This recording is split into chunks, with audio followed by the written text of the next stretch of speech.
Saudi আরবের এক অন্ধ হাফেজ, তাকে ডেকে প্রশ্ন করা হলো, আল্লাহ তোমাকে চোখ দে নাই, তুমি না দেখে আল্লাহর কোরআন মুখস্থ করেছ, তুমি বলো আল্লাহ যদি তোমাকে চোখ দে তুমি সর্বপ্রথম কি দেখবে? অন্ধ হাফেজ বলল, আল্লাহ আমাকে চোখ দে নাই, আল্লাহ আমি চোখে দেখতে পারি না, আমাকে চোখে দেখার মতো সেই শক্তি আল্লাহ দে নাই।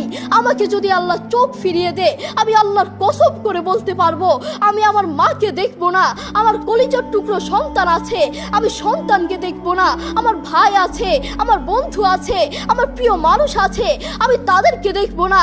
আমি দেখবো যেই কোরআন আমি না দেখে মুখস্থ করেছি সেই কোরআন দেখবো, সেই কোরআনের আয়াতগুলো কত সুন্দর তার দিকে তাকাবো। আল্লাহু আকবার। আমরা আমাদের কথা বলছি, আমাদের চোখ থাকতে আমাদের কোরআন পড়ার সময় হয় না। আপনি বলছেন আমি ব্যবসা করি, সময় পাই না। কোরআন কোত্থেকে পড়বো? ব্যবসা করি, কোরআন পড়ার সময় পাই না। আমি দোকান করি, দোকানে অনেক কাজ থাকে।